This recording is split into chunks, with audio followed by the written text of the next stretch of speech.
Tulsi Gabbard's story reads like a political fiction, except it's real.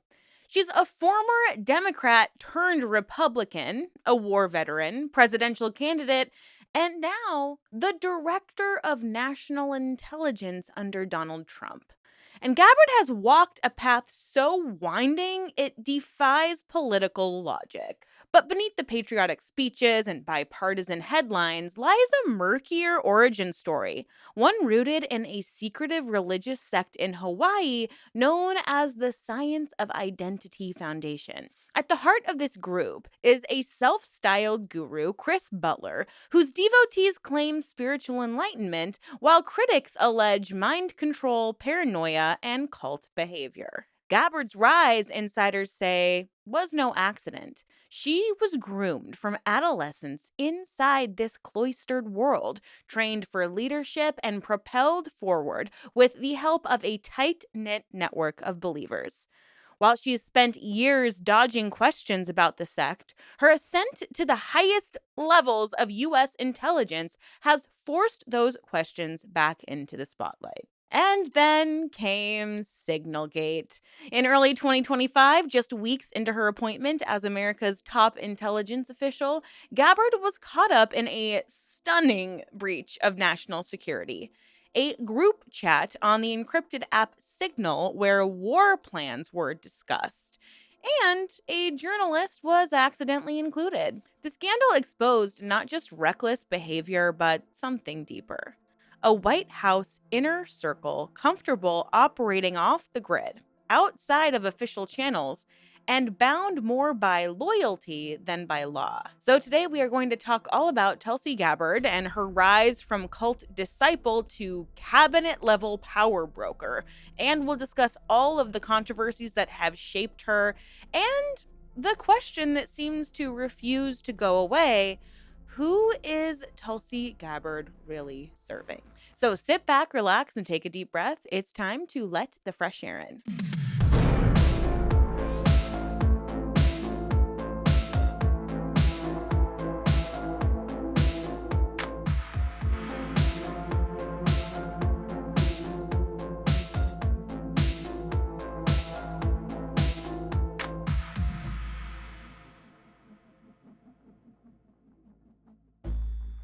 Hello, everyone. Welcome back, or welcome if you're new. My name is Erin, and I am fascinated by all things cult, true crime, and unique spiritual practices. So if you're into this sort of thing, please consider subscribing. I would absolutely love to have you here. And I'm so excited about this episode because in my previous video, I mentioned maybe I should do a deep dive on Tulsi, and y'all were like, yes, do it. So we are doing it. If you want an overview of the Science of Identity Foundation itself, you can click right here. I will link the video up above. But before we jump into this video, I need to say thank you to today's sponsor, Aura. So if you've ever wondered how scammers get your phone number or why your inbox is flooded with spam, this is why. Because there are companies called data brokers, and guess what their job is? To sell your data. And they do it without your consent, and they make billions of dollars selling it to marketers, scammers, and even stalkers. So while they're legally required to remove your info, if you ask, they make the process extremely confusing and difficult to do because they just want to keep raking in that money by selling your private information. I've been using Aura for a little over a year, and it has been amazing. I absolutely love the notifications and alerts I get if my password has been breached in a leak or if any of my personal information has been found somewhere online. It has been such a game changer in this anxious girly's peace of mind because they're going to do all of this automatically. They're going to remove your info from these data brokers' sites and keep it off.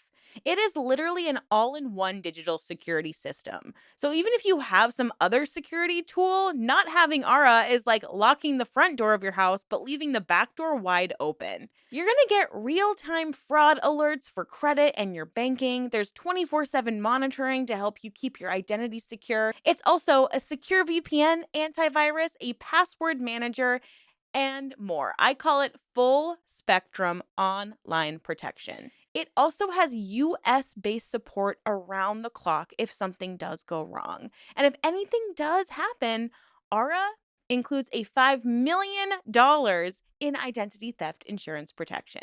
And they have US fraud experts ready to help 24/7. It is just one app that offers every layer of protection. And I feel just so much more safe every single day knowing that I will get an alert if any of my identifying information is found anywhere online. In this day and age, everything is on our cell phones. All of our information is found online, from our addresses, our social security numbers, even our credit cards. The fact that if someone steals this or gets access to it could literally ruin your entire life, your credit, all of the above. That's enough to make me want to sign up for Aura. So if you're curious, you can try Aura for free for 14 days at aura.com/letthefresharin. In those 2 weeks, you'll be able to discover where your data is being exposed and sold, and you're not going to have to leave yourself vulnerable anymore. So if you're ready to finally give Aura a try, click on the link in my description or go to aura.com/letthefresharin and you will get a 14-day free trial and you'll get to see if any of your data has been exposed. That's enough time, surprisingly, for Aura to scrub your personal info off of these data broker sites. And guess what? You don't even have to lift a finger unless you're just kind of clicking OK on your phone. Don't leave yourself vulnerable. Try Aura today. And now, without further ado, let's jump into the video. So Tulsi Gabbard was born on April 12, 1981 in American Samoa and raised in Hawaii in a very unique and insular religious environment. Her father, Mike Gabbard, is a prominent Hawaii politician who is currently a state senator, and during Tulsi's childhood, he was an outspoken activist against same-sex marriage. It's weird to be an activist against something, isn't it? He also led a group called Stop Promoting Homosexuality Hawaii. Sorry, some of these people, they just come up with the worst names of stuff. Like, could we use like a little bit of creativity? Just like this much? Just a little bit. Maybe if you had a homosexual on your team, they would come up with something really like fun to call your group. Sorry. I don't want to say straight people are boring, but sometimes. Sorry. And this man also hosted a radio show titled Let's Talk Straight Hawaii. This guy sounds closeted to me. In 1998, he also aired a local TV ad featuring a teenage Tulsi and her siblings that shockingly likened same-sex marriage to marrying one's dog. Definitely not the same thing, bro. Now, this ultra-conservative social stance was a product of the Gabbard family's devout adherence to a secretive religious sect known as the Science of Identity Foundation, led by self-styled guru Chris Butler. So from a very young age, Tulsi's life was deeply intertwined with Butler's Hare Krishna offshoot sect. Multiple former members and even Tulsi's own relatives attest that the Gabbard family was and remains intensely devoted to Butler and SIF. One of Tulsi's aunts once described Butler's group as the alt-right of the Hare Krishna movement, highlighting its fundamentalist and insular nature. In SIF, fraternizing with outsiders was discouraged and absolute obedience to the guru was expected. To offend him would be like offending God, recalled Lolita Mann, who was a former disciple of Butler. Tulsi's mother, Carol Gabbard, and her father both became key members of this sect in the 1980s. Mike even served as Butler's unpaid personal secretary, taking on the devotional name Krishna Katha Das, while Carol was called Devahuti Dasi and handled the group's finances. Such was their devotion that they raised their children within the sect's cloistered world, sheltering from outside influence and formal mainstream schooling. They even ran the school within the cult. Yeah, they were fully ingrained. By all accounts, Tulsi Gabbard's formative years were spent immersed in Butler's teachings and his community. She and her 4 siblings were homeschooled for much of their early education and taught to revere Butler as their spiritual master. By her mid-teens, Tulsi was even sent to live at an SIF-affiliated boarding school in the Philippines, far from their Hawaii home, as a part of the sect's effort to intensely indoctrinate youth in Butler's ideology. A photograph later obtained by journalists shows a 15-year-old Tulsi during a 1996 SIF retreat in the Philippines, placing an offering of flowers on an altar beneath a garlanded portrait of Butler. It's a vivid illustration of her upbringing. A teenager bowing before her guru's image, participating in a ritual of devotion. According to former members, children in the group were required to attend long and often graphic lectures by Butler and were kept away from external influences like television or non sect friends.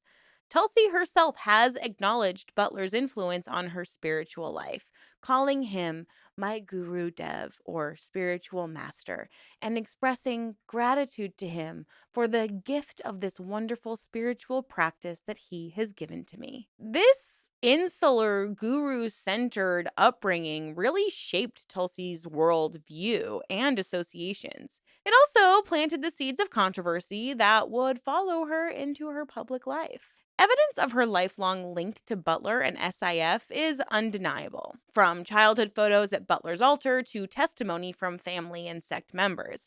As one investigative profile put it, Gabbard's adherence to Butler's sect has been the only consistent through line in an otherwise switchback career. Understanding Tulsi's early life in this secretive religious cult is crucial to making sense of her later political alliances and the allegations that she remained under Butler's sway even as she pursued high office. Now, I'm not going to get into the details of this cult because I literally just dropped like an hour and 20-minute long deep dive on it this weekend, so you can go check that out. I'll try to remember to link it down below. But I do want to just give people who haven't seen that deep dive a little bit of an overview of some of Butler's ideology, because he is known for his fervent and graphic sermons denouncing homosexuality. Here we go, another closeted cult leader. So he's repeatedly condemned gay people as deviants and equated homosexuality with bestiality.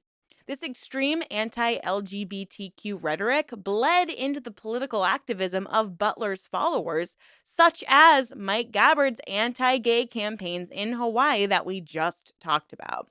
And it seems to have influenced Tulsi's own early views. Butler has also espoused hostility towards other religions. For instance, he's been described as openly hostile to Islam, instructing his disciples in a worldview that brands Muslims as enemies. So, all of these elements led one former member to bluntly label SIF a cult of personality centered around Butler. And who is this closeted cult leader who is also like a massive germaphobe? Well, Chris Butler himself is quite the mysterious guy. He's now in his mid-70s and he lives reclusively in a multi-million-dollar beachfront compound in Hawaii. He rarely makes public appearances and he communicates to followers via recordings or very tightly controlled gatherings, probably because most of what he says is insanely problematic. Within SIF, however, Butler wields total control over both spiritual and worldly affairs. Anita Van Duyn, one former follower who spent 15 years in SIF, says that he always wanted someone to be high up in the federal government to direct the culture toward godliness. In other words, Butler harbors political ambitions for his sect.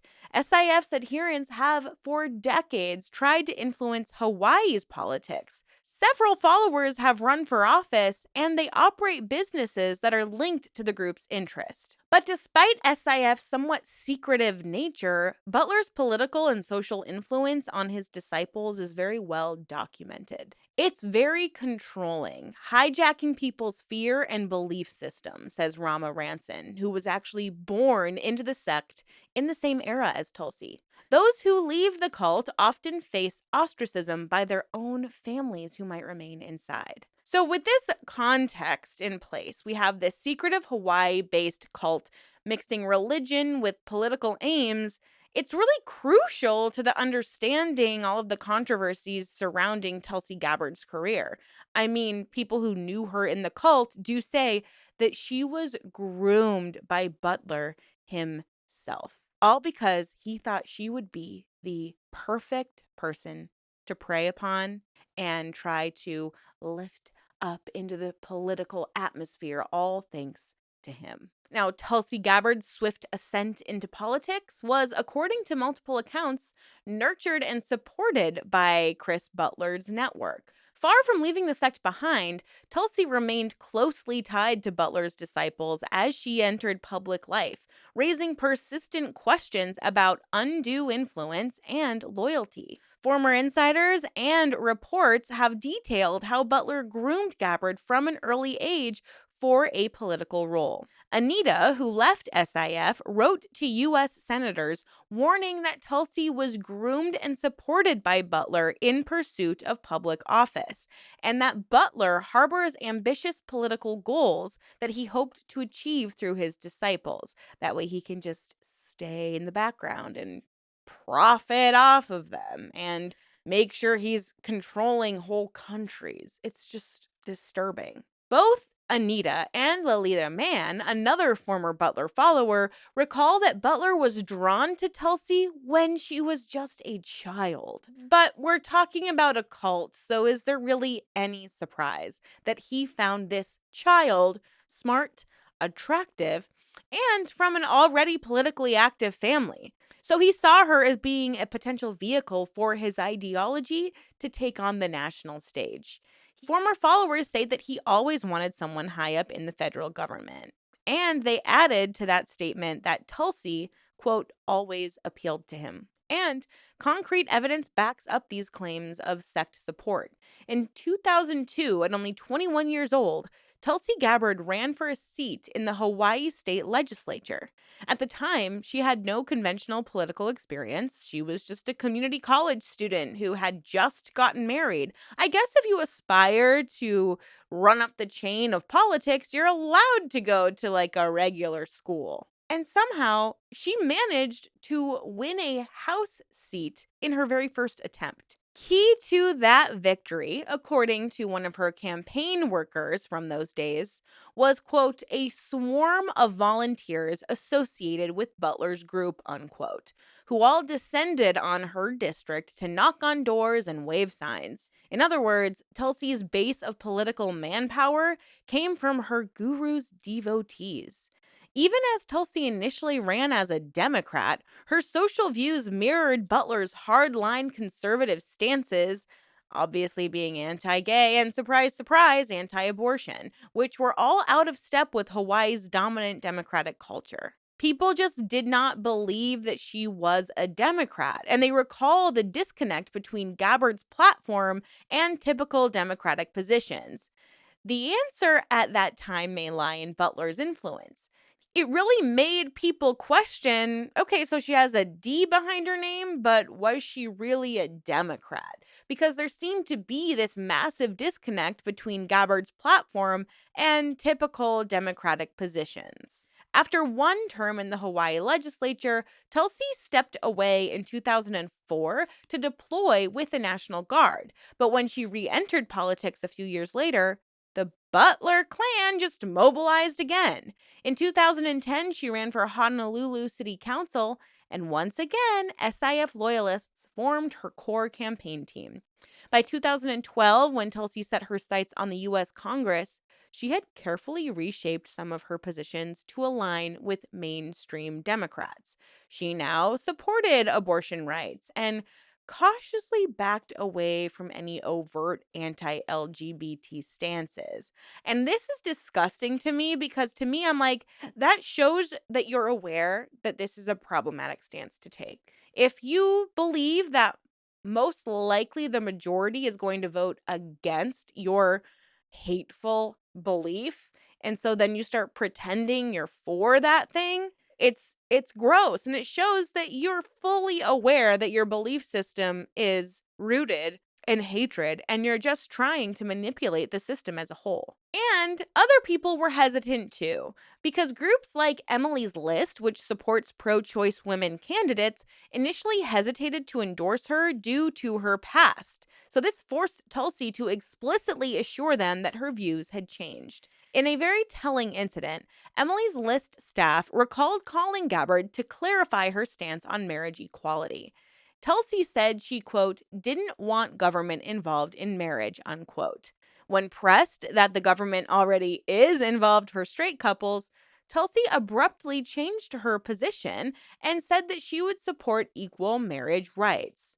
She was literally willing to do or say whatever. It was like she had absolutely no moral compass, unquote. This is what the astonished staffer later told The Atlantic, noting how quickly Tulsi flipped just to win the endorsement. This only fed the perception that Tulsi's ideology was malleable, and in fact subordinate to her ambition, or perhaps to Butler's strategic direction.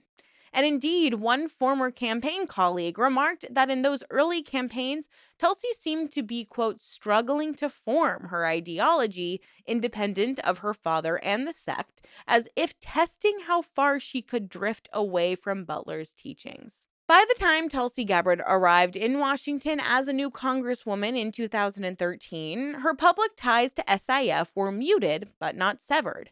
Observers noted an intriguing staff shakeup that occurred within her first year in Congress.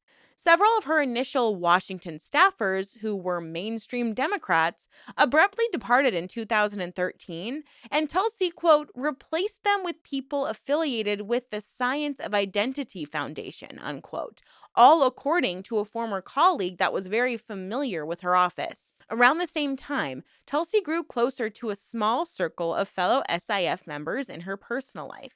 She divorced her first husband, Eduardo Tamayo, a childhood friend from the sect, in 2006 after returning from deployment, but in 2015, she remarried Abraham Williams, a cinematographer who was the son of Tulsi's SIF-affiliated office manager. It's very incestuous in her campaign office, but also in the cult itself. And it's also strange because Butler had to actually approve some of the weddings and marriages and unions within his group, and himself gave a special blessing at Tulsi's wedding. So the program for their 2015 wedding included prayer from Butler under his spiritual name and shows numerous Butler devotees in attendance, as well as some prominent political guests. The guest list of this wedding was just like swinging from two different spectrums. You have these isolated cult followers, and then also several members of Congress, and also a representative of Indian Prime Minister Narendra Modi's Hindu Nationalist Party, or the BJP. So just the presence of the BJP official alone highlighted Tulsi's growing connections to Hindu nationalists, and this stemmed from her very unique status as the first Hindu member of Congress, and partly from support of Butler's international network. And obviously, these mid-career developments raised a lot of eyebrows among those who knew who she really was in Hawaii. A former campaign colleague even said that it seemed as though Butler's group had reeled her back in, and recalled his reaction upon seeing the sect figures surrounding her in DC. It literally is giving Scientology, where people like Tom Cruise will go to their film sets and they have this like entourage of Scientologists surrounding them because they don't want Tom Cruise to talk to anyone who like isn't a Scientologist. And even some Democratic Party leaders had some quiet concerns about her. Debbie Wasserman Schultz, the then chair of the Democratic National Committee, says she was warned early on that Tulsi was close to extremists in Hawaii. But Gabbard's skillful downplaying of her sect ties, combined with her charisma and military resume, kept such concerns out of the spotlight for quite some time. Tulsi herself consistently dodged questions about Butler and SIF, and when asked directly by The New Yorker in 2017 about Butler's controversial views, Tulsi was defensive, saying, I can speak to my own experience, my gratitude to him for the gift of this spiritual practice, she said. And she claimed that she'd never heard him say anything hateful about anyone. Yeah, I'm sure if hate is like tied up in a cute little spiritual bow, it doesn't sound so hateful, right? And more recently, as scrutiny intensified during her 2024 nomination for a national security post, her team flatly denied any ongoing affiliation, dismissing inquiries as false smears and bigoted attacks on her faith. Okay, cool, Tulsi. Are these the same people who are also in the cult you grew up in? Are these the same people? Just wondering. But despite all these denials, the pattern of Butler's influence is really difficult to ignore. Gabbard's campaigns have enjoyed a ton of support from cult members, whether they're volunteers, donors, or even trying to fundraise. Public records show clusters of donations to her campaigns from individuals linked to Butler's network, often sharing similar addresses or associations. And as described, she at times took active measures to obscure these ties when they threatened to become a political liability. The central allegation by critics is that Chris Butler and his inner circle cultivated Tulsi Gabbard as a political proxy, ensuring that she had the resources and support to rise, with the expectation that she would advance their interests and ideology. So Tulsi's dramatic shifts in political allegiance over the years, from a progressive anti-war Democrat to an outspoken ally of Trump, are seen by some former sect members as consistent with Butler's opportunistic strategy rather than the personal principle, which is kind of surprising. Quote, everyone thinks her allegiance is to Trump, but in reality, her allegiance was already given away to her guru, Anita Van Dun. This is what that former 15-year follower Anita cautioned late last year. She says you can't just go in and out like that. It's a lifetime commitment. So these questions of who is Tulsi really serving could come to a head when she steps onto the national stage. And to be honest, especially over the last few years, Tulsi's political trajectory has been nothing short of meteoric and often unconventional. And it seems that she knows exactly how to play the part. Having won that election to the State House of Representatives in Hawaii at just 21, it really made her the youngest woman to ever be elected to a U.S. state legislature for the time. And observers even noted her poise and charisma even though she was so new. She had a calm demeanor and projected maturity beyond her years. She greeted constituents with the warm aloha and had this natural ability to connect. And these were qualities that really made her stand out in politics. She would pull you in with what was coined the Tulsi hug and seemed to be very mesmerizing, one Democrat remarked, describing how disarming her personal charm was. Though a Democrat by party registration, Tulsi's early platform echoed socially conservative themes that were definitely shaped by her upbringing. Former colleagues even say that she was as ambitious as you could possibly be, noting that everyone sensed that she would make it to Congress early on. And in 2012, Tulsi Gabbard ran for Hawaii's 2nd Congressional District, a seat that was left open by Mazie Hirono's Senate bid. She was initially considered a long shot in a crowded Democratic primary. She polled only in single digits early on, but then she staged a remarkable come-from-behind victory. She ran as a progressive veteran, emphasizing both her combat service and her commitment to issues like environmental protection and civil liberties, and garnered a broad coalition of support because on the surface, this all looks so good. As a woman, watching a Democrat woman who also served and is warm and for a young woman, it's inspiring to see. She was the first Hindu because she grew up in a cult that had very loose ties to Hinduism and was the first Samoan American member of Congress. House Democrat leaders took notice of her. They hailed her as a rising star. In January 2013, at just 31 years old, Tulsi was sworn in as one of the youngest members of the 113th Congress, immediately breaking barriers. She was also one of the first two female combat veterans in the House. Her early years in Washington just reinforced her star status.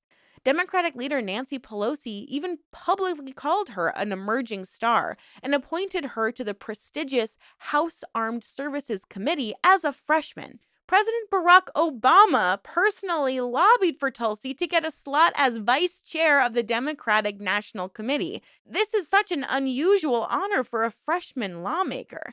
And by 2015, Gabbard had indeed secured that position as DNC vice chair, elevating her profile nationally. Colleagues in Congress on both sides of the aisle initially found her engaging, collegial, and thoughtful. She formed friendships with an eclectic group of fellow freshmen, from progressive Democrat Beto O'Rourke to conservative Republican Mark-Wayne Mullen. They would do bipartisan morning workouts together. I mean, she was a noted martial arts and fitness enthusiast. She appeared to be, as one ex-staffer said, the AOC before AOC. She's a young woman of color with an anti-establishment flair who could command media attention. So it's like, what happened? Was it all just a facade to try to rise to the top? By late 2014 and 15, there were puzzling signs that emerged that Gabbard was not a typical party line Democrat. As DNC vice chair, she clashed with Chair Debbie Wasserman Schultz over debate schedules and internal matters, and reportedly missed DNC meetings and calls. In the House, Gabbard began bucking her party in highly visible ways. She sometimes sat on the Republican side of the chamber during the State of the Union addresses, which could be seen, I guess, initially as, oh, we're going to come together and not sit on our own aisles. It's like when you go to a wedding and there's a little cute sign at the end of the aisle that's like, we're all family now. Don't pick a side. Sit together. It could have been a cool stance for unity, but it doesn't seem to have been. In 2014, she sided with House Republicans on a resolution condemning the Obama administration for not giving Congress 30 days notice before swapping 5 Taliban detainees for captive Sergeant Bergdahl. In 2015, she went on national TV, much to Democrats' dismay, to criticize President Obama for avoiding the phrase Islamic extremism when he discussed terrorism. These moves confounded her Democratic colleagues, given that Tulsi's seat was safely Democratic and she had no electoral need to lean right. To some, it signaled principled independence, but to others, it smacked of opportunism and ego. She masked herself as a progressive to gain power, is what Wasserman Schultz later observed, noting that being a Democrat was the only viable path to office in Hawaii, implying that Tulsi's left-wing stance was not deeply held. And others speculated that Tulsi's shifting behavior corresponded with Butler's influence reasserting itself. Around 2013-2015, as noted earlier, Gabbard's office staff filed with SIF adherents, and she remarried into the SIF community, and I have a sneaky suspicion it was at Chris Butler's request. And it was during this period that her divergence from mainstream Democratic positions became most stark. A former staff aide even said, I think something happened around 2013, alluding to the sectarian influence which gave Tulsi a totally different compass than the Democratic caucus. By early 2016, this tension came to a head in a dramatic fashion. Tulsi resigned her DNC post in February 2016 in order to endorse Senator Bernie Sanders for president over Hillary Clinton. Which, I mean, I'm kind of on board for. You know what I mean? I'm a big fan of Bernie, but that's neither here nor there. She cited neutrality concerns and disagreed with the DNC's handling of the debates. And many felt that the DNC under Wasserman Schultz was favoring Clinton. But Gabbard's endorsement of Sanders, a fellow anti-war progressive, was surprising to some, but it did earn her admiration among the Democratic Party's left wing. She became a prominent surrogate for Sanders, talking about anti-interventionist foreign policy, climate action, election and Medicare for all at Sanders rallies. So it is giving me whiplash thinking that now she's working directly for Trump. For a time, it appeared that she was solidly in the progressive camp of the Democratic Party. Yet, as would become a pattern, Tulsi's alliances were fluid. Her break with the DC in 2016 won her fans on the left, but her maverick tendencies continued to cause confusion. In early 2017, just days after Donald Trump took office, Gabbard made a secretive trip to war-torn Syria and met with President Bashar al-Assad, a brutal dictator accused of gassing his own people. And the trip was not sanctioned by Democratic leadership. In fact, it caught colleagues off guard and drew condemnation. Tulsi initially framed the visit as a humanitarian fact-finding mission. She said she wanted to see the conditions on the ground and meet civilians. But it would emerge that her meeting with Assad wasn't disclosed to her staff or to House officials beforehand. Even her own advisors were blindsided. And the fallout from this was severe.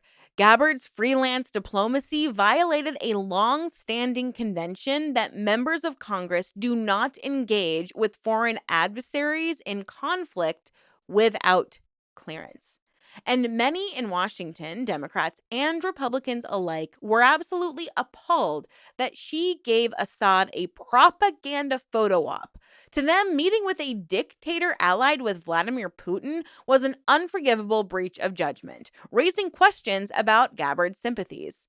Assad was at that time propped up by Russian military intervention and had been accused by U.S. intelligence of repeated chemical weapons attacks, even on his own people. Gabbard, however, defended her trip, insisting that we should be willing to meet with anyone if there's a chance to bring peace. Okay. But still, her standing in the Democratic Party took a major hit.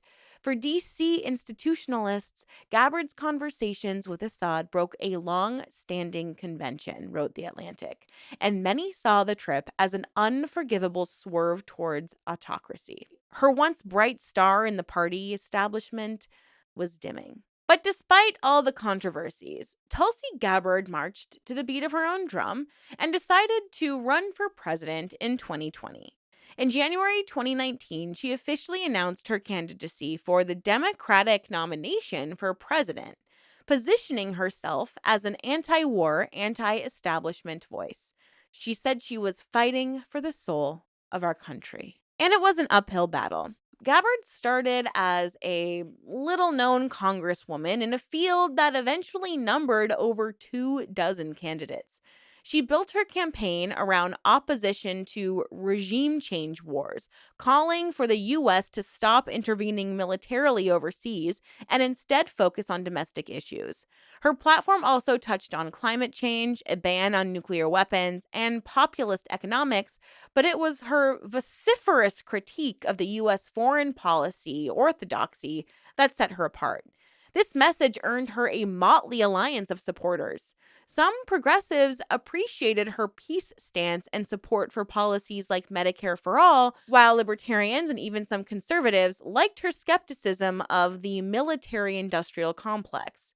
She also drew enthusiasm from a segment of Hindu American voters and Indian diaspora communities who were proud of her Hindu faith and saw in her a friendly figure, though critics noted some of these supporters were aligned with Hindu nationalist politics in India. But unusually for a Democrat, Tulsi attracted fans on the political right as well, which is a testament to her crossover appeal.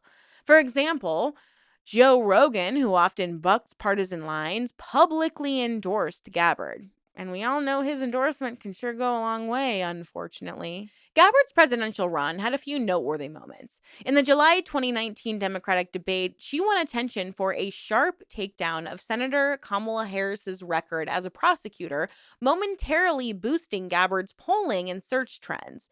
But just as often, she struggled to gain traction or even a place on the debate stage.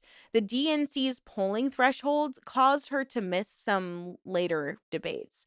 And then in October 2019, an unexpected feud with Hillary Clinton gave Tulsi a surge of headlines. Clinton, speaking on a podcast without naming Gabbard, mused that one Democratic candidate was, quote, the favorite of the Russians, unquote, and was being groomed for a third-party run, a comment widely interpreted to mean Tulsi. Gabbard responded with a fiery counterattack, calling Clinton the queen of warmongers, and even filed a $50 million defamation lawsuit in January 2020, accusing Clinton of smearing her patriotism. She would then drop the lawsuit a few months later after the primaries, saying that she wanted to focus on defeating Trump instead. But here's the fun thing about defamation: if your name is not explicitly said and you're like, I'm suing for defamation, it kind of makes you look guilty. It kind of makes it seem like what you think was defamation was just shit you didn't want to get out there publicly. But that's just my opinion. But this incident did cement Gabbard's image as a maverick willing to publicly battle her party's elite, which to some would be considered pretty badass. But despite her devoted base, Tulsi Gabbard ultimately remained a minor player in the 2020 Democratic primaries. She never exceeded single digits in national polls, and her strongest showings were in New Hampshire, where she got 3.3% of the vote, and in American Samoa's caucus, where in a twist of fate, she won a delegate, her lone delegate, from the territory where she was born. In March 2020, after a disappointing Super Tuesday, Gabbard suspended her campaign and endorsed Joe Biden for the Democratic nomination. By then, however, her relationship with the Democratic Party was badly strained. She had rankled the party's base with some of her moves during the campaign, such as voting present instead of yes or no on the House impeachment of President Trump in December of 2019. A neutrality she said was for the good of the country, but which many Democrats found infuriating and cowardly. Gabbard was the only Democrat in Congress not to back impeachment, arguing that a purely partisan impeachment would only inflame partisan divisions. She introduced a censure resolution as an alternative, but this stance drew intense criticism and further isolated her from Democratic colleagues. Now, by the time she left Congress in January of 2021, having not sought re-election while running for president, Tulsi Gabbard was somewhat of a political enigma. She'd spent 8 years as a Democratic representative, but in her final months, she defied progressive orthodoxy. In December 2020, Gabbard introduced bills aligning with conservative priorities, including one to ban trans women from women's sports and another to prevent abortions after 20 weeks. This sudden lurch to the right on culture war issues bewildered former allies and delighted some conservatives who saw it as vindication of their belief that Tulsi was never a liberal at heart. Whatever her motivations, it was clear that Gabbard was charting an independent course. As The Atlantic observed, her political path had zigzagged wildly from party darling to internal critic, from progressive standard bearer to culture war renegade. The only constant seemed to be an instinct to go against the grain and a willingness to basically upend her very own image. After exiting Congress, Tulsi Gabbard grew increasingly estranged from the Democratic Party and openly courted conservative audiences. In October 2022, she made it official. Tulsi Gabbard announced she was leaving the Democratic Party, blasting it as an elitist cabal of warmongers driven by cowardly wokeness, unquote, as she put it on her podcast. She declared herself an independent, unaffiliated with any party. And then she launched the Tulsi Gabbard Show, her podcast and video series where she frequently echoed right-wing talking points on issues like woke culture and the anti-white racism she claimed was infecting Democrats. During 2022 and 2023, she became a regular contributor on Fox News, often appearing on Tucker Carlson's program or hosting in his absence, where her critiques of President Biden's foreign policy, particularly on Russia and Ukraine, were well received by conservative viewers. Notably, when Russia invaded Ukraine in February 2022, Tulsi's commentary drew intense controversy. She argued that the war was the result of, quote, ignoring Russia's legitimate legitimate security concerns, unquote, regarding NATO expansion. And this stance, essentially blaming Biden and NATO as much as Putin for the war, was cited repeatedly by her detractors as evidence that she was parroting Kremlin narratives. I mean, even in her 2025 confirmation hearing, Senator Mark Warner quoted these very comments to suggest that Gabbard had blamed NATO for Russia's 2022 invasion of Ukraine. And that is a direct quote. Throughout 2023, Tulsi continued moving in Republican circles. She spoke at the Conservative Political Action Conference as a featured guest, where she was cheered for denouncing cancel culture and, quote, open borders. By mid-2024, Tulsi Gabbard made a full pivot to supporting Donald Trump's comeback bid for the presidency. At a conservative gathering in Michigan in late summer 2024, she publicly endorsed Trump for president, stating that, in her view, Trump's agenda aligned with her beliefs more than the Democrats did. Yeah, sounds about right. Then in October 2024, at a MAGA rally in North Carolina, Tulsi went a step further and announced that she was joining the political party. I have a feeling that it's all because of her second father / cult leader, Chris Butler. She's even went as far to say, I didn't leave the Democrats, they left me. I don't think so, because pretty sure you were a closet Republican this entire time. Is that what it seems like? On that very stage, she praised Trump for transforming the GOP into the party of the people. Okay. Oh, Tulsi. Okay. And it was a stunning evolution for someone who had just a few years prior been the vice chair of the DNC. And of course, people's politics evolve all the time, said a former House friend of Tulsi's. But it's a long way from saying the party went too far to embracing Donald Trump of all people, unquote. And of course, her support for Trump did not go unrewarded. After Trump won the 2024 presidential election, the president-elect moved to place loyalists and unconventional picks in top positions. In December of last year, Donald Trump announced that he would nominate Tulsi Gabbard to serve as Director of National Intelligence, a cabinet-level post overseeing the entire U.S. intelligence community. The choice of Gabbard as the nation's top spy was shocking to many in Washington. For one, she had no deep intelligence experience beyond her House committee assignments, and additionally, both Democrats and some Republicans were very uneasy due to her past foreign policy stances that they viewed as sympathetic to U.S. adversaries like Russia, Syria, and even Snowden. Nonetheless, Trump valued her loyalty and her outsider status. As a rare figure who had been a Democrat and crossed over, Tulsi also fit Trump's narrative of bringing in the converts who saw the light. The Senate confirmation process in early 2025 for Gabbard was contentious. Senators from both parties grilled her about her record.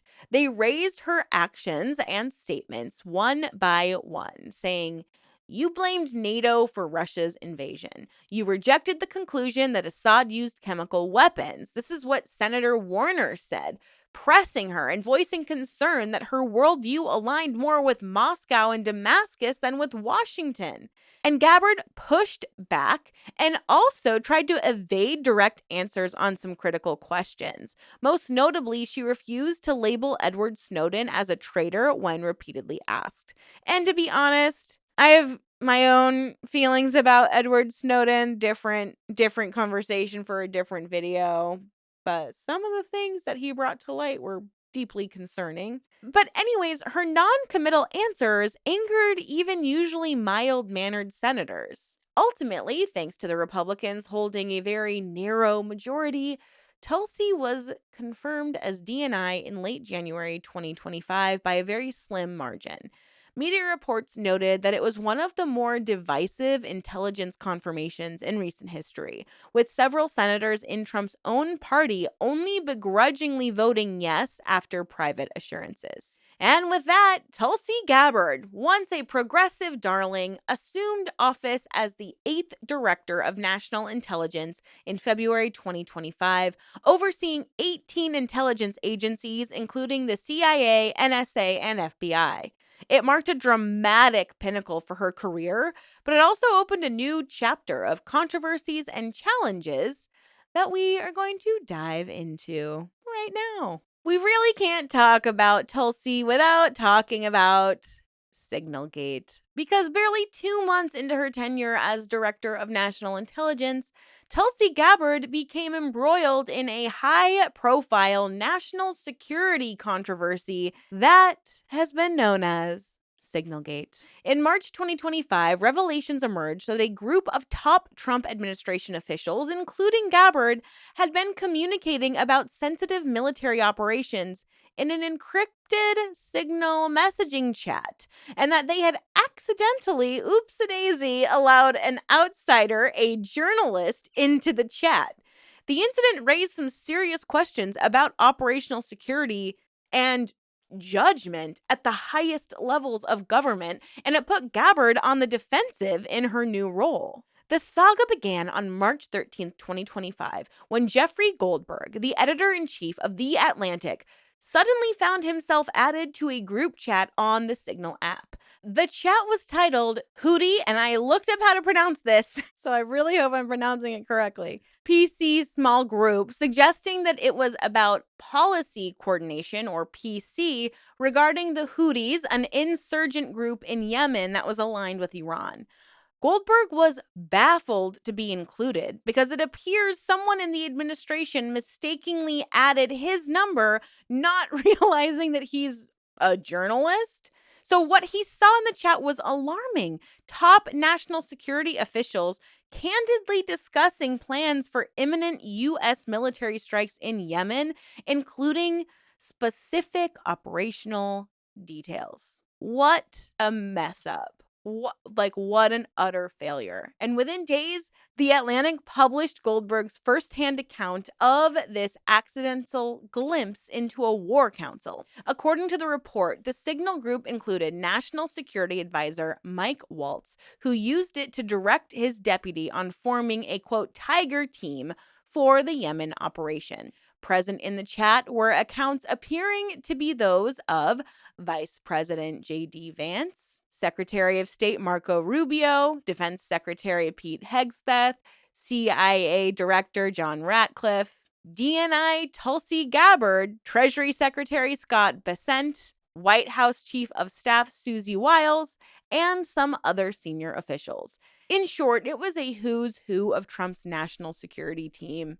And then plus a journalist who just had a ringside seat without their knowledge. The most consequential were the details about a planned attack on Yemen's Houthi rebels. President Trump had decided to launch large-scale strikes against the Iran-backed Houthis in retaliation for their attacks on shipping in the Red Sea.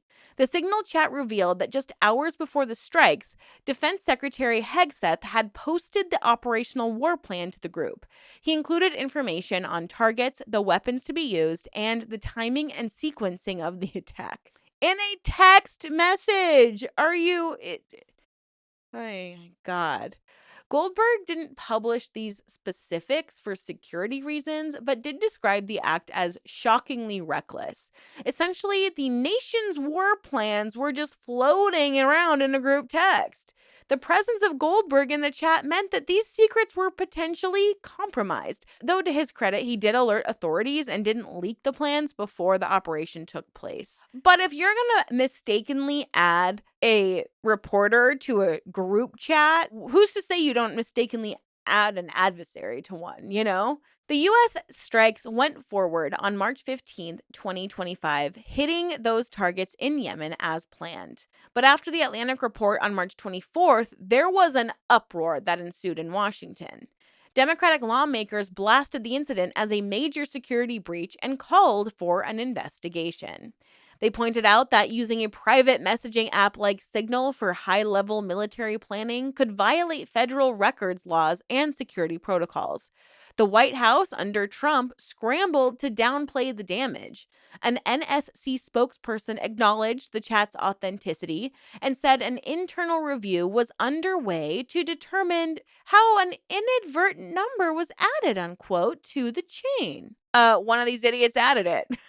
The official rather defensively added that the thread actually demonstrated deep and thoughtful policy coordination, and that the success of the Yemen operation showed that there was no threat to national security from the leak, a spin that's been widely criticized as tone-deaf. And when questioned, Trump initially professed ignorance. I don't know anything about it. I'm not a big fan of the Atlantic, because that's what all cult leaders do. They just deflect. Deflect. And then hours later, the White House reversed course and said Trump had been briefed and that an investigation was indeed in progress. Now in Congress, Tulsi Gabbard, as DNI, she became under particular scrutiny.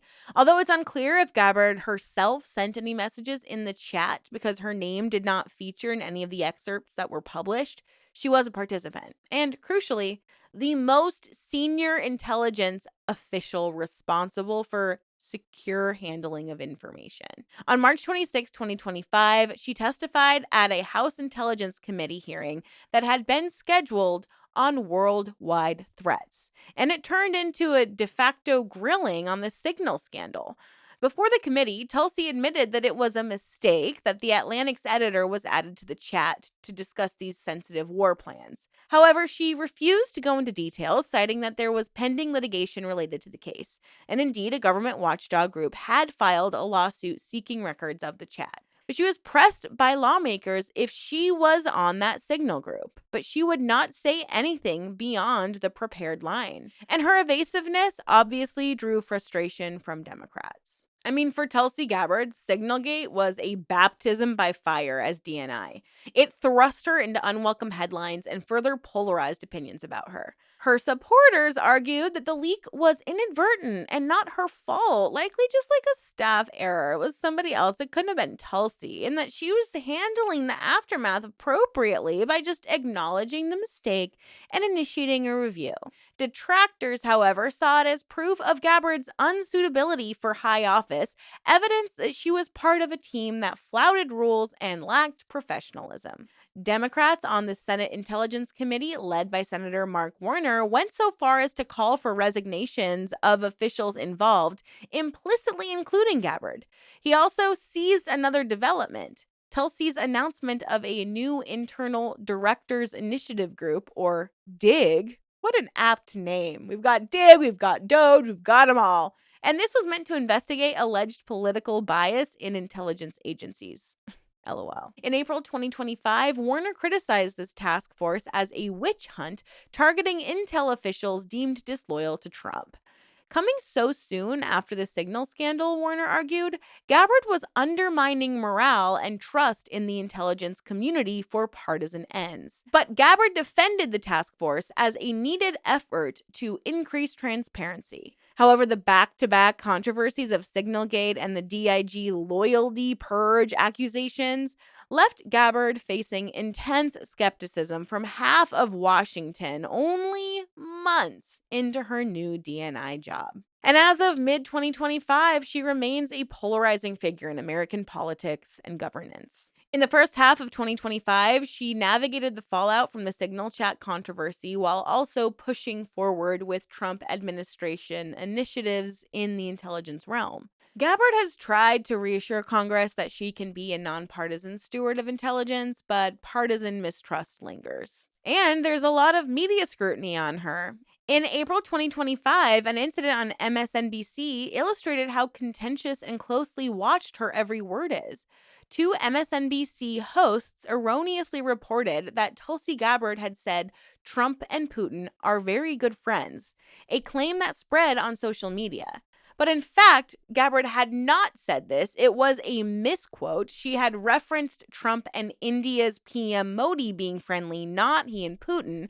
But the mistake forced on-air corrections and even a correction from the Associated Press, which had run a story carrying the misattributed quote.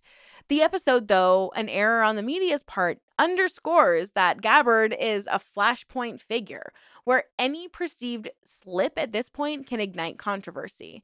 And I don't think it's making Daddy Butler too proud. So, in looking at Tulsi Gabbard's journey up to this moment, you can draw a straight line from her unconventional childhood in a cult all the way to her meteoric rise and ideological transformations. It seems as though she has and will stop at nothing to gain power and prestige.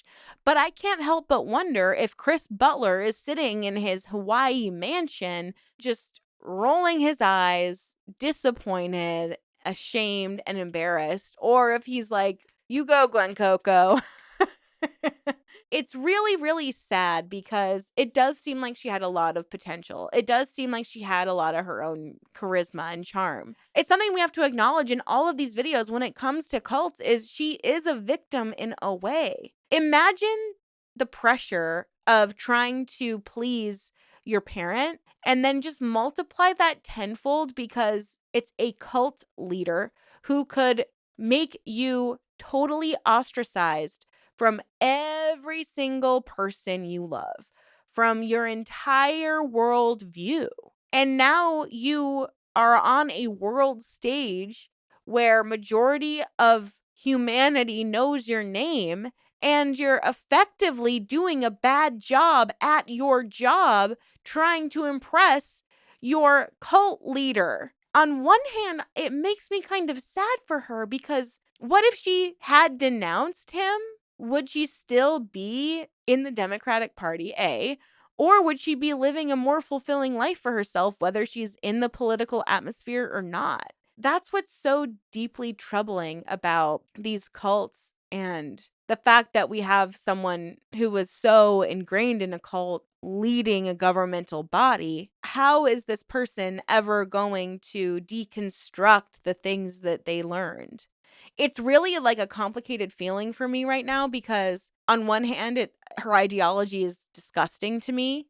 But on the other hand, I see a person who is like deeply wounded and just trying to appease this cult leader who she basically thinks is God. I would bet money that the reason she changed political parties was to appease the ideology of her leader and potentially her own ideology, considering she grew up in the cult. So it's always sad to see this kind of, pendulum swing of belief system. And in my opinion, there is a driving force, and his name is Chris Butler, and he is pulling all the strings, trying to get to the highest level of power that he can. And he's succeeded with Tulsi. He didn't see potential in her. He saw her as someone that he could groom. And that's what it is. And it's really, really sad because she was a child at one point. He knew her as a child, and he picked her to groom her to become the person she is now. And whether she wants it or not, she is experiencing such a high level of scrutiny that, I don't know how I can't even read all my comments because I'm afraid that someone's going to be mean to me. So on that massive of a scale, I can't even understand. It's that fine line of the victim becomes the perpetrator. So two things can be true. I can deplore what she does and what she fights for and how hateful her rhetoric is, but I can also see this victim cult leader who, until she gets out of the mental grip that her family, her ideology, this cult has on her, she's going to be doing whatever is dictated for her to do. She is not able to think freely. She is not able to do things of her own accord. Every step she has taken throughout her political career, in my opinion, has been motivated by what Chris Butler and the Science of Identity Foundation want and the ideology that they promote, and subscribe to. So those are my thoughts on this. I would love to hear yours. Please leave them down in the comments below. I really appreciate your time today. I know, you guys, okay, I mentioned this in a previous video that I got an email from someone that was like, please stop being political. And we have a cult leader running our country if you're in America. So I just feel like everything is political now. And so the goal of my channel is not to push out some kind of political or religious message. The goal of my channel is to educate you and encourage you to think critically. So even if you disagree with my point of view, that is okay. You are welcome here still.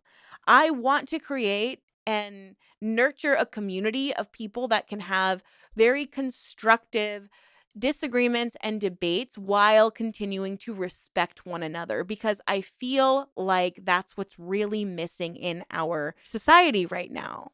I think honestly, wherever you live, just because, and I mean, it's a fine line because having a difference of opinion is different than, human rights issues, in my opinion. But we have to really understand how people's ideology is cultivated and supported, even if it's misguided or hateful. They got to that point because they're hearing a same message over and over and over again. It's indoctrination, whether it's in person, it's on TV, it's at a rally, it's in a speech, it's a YouTube video, it's a podcast. And so I feel like everything can be taken as inherently political because our political officials are making things that shouldn't be political because they're inflammatory and because they can get us angry and because they can help create an us versus them mentality. The angrier you are, the easier you are to control. And that is a tested fact. So when you're having an extreme reaction to something, try to look at it from a more grounded perspective, not when you're triggered, not when you're at the height of your anger, because you will gain a more grounded perspective of the situation and start to recognize, wait, am I just mad that this is happening? Do I really have to attack this person? Do I really have to use my anger as a vessel to find an enemy? Am I bonding with this rhetoric or what this person is saying because I was hurt by this person or this type of person? So now this person I'm listening to, whether it's a podcast, a political figure, a celebrity, a YouTuber, because they say this, it justifies my feelings. So I'm going to place a generalization on a whole group of people and be against them unless they are the way I want them to be. That is indoctrination in and of itself. If you're not willing to look at the opposite perspective of your own belief system, you are not as open-minded as you think. So I really, really encourage you to look at all sides of any situation, no matter where you're at, and discover if you come to the same conclusion as you might otherwise. I'm kind of ranting now, I apologize, but I'm very passionate about this stuff. And I'm just going to use an example. Like, I am vegan and my best friend is carnivore, and she'll say things and bring up certain like carnivore talking points. And so I'll be like, what? Like, I've heard this before, but it doesn't really make sense to me. And I'll look it up and I'll research it and I'll try to understand her perspective or where this information she's getting is coming from. And I'm still coming to the same conclusion of, well, I would never be carnivore. Veganism is the best option for me. Or, oh, I can see all these holes in her arguments, but I'm going to choose to love her anyway, despite the fact that I can't agree with what she eats. I don't know if that's a great example. And there are a lot of vegans who can't even, interact with carnivores. And to me, that's a little culty. So I just there's nuance to everything. There's fine lines, but always seek out new information. That's why I always say at the end of my videos, ask questions and stay skeptical. Whoo! Oh my goodness, you guys. We went on a little rant today. I do apologize. I feel like some people are like, yes, rant. And other people are like, please shut up and get on with it and just give me the facts. So I'm on one today. I've been up since 4:30. I don't know why. I just woke up and was ready to go. So here we are. Anyways, guys, thank you so much for your support. I am Very excited for the rest of this month. And please remember to let me know what you'd like me to cover down in the comments below. And I'll try to look, even though I'm afraid of the trolls. I'm a sensitive little baby, and y'all have made me cry before. So, anyways, guys, stay safe out there, ask questions, and always stay skeptical. Please have a great rest of your week, and I will see you in my next video very soon. And check out Aura. They are a fantastic sponsor to this channel and have been for about a year now. So please go show them some support.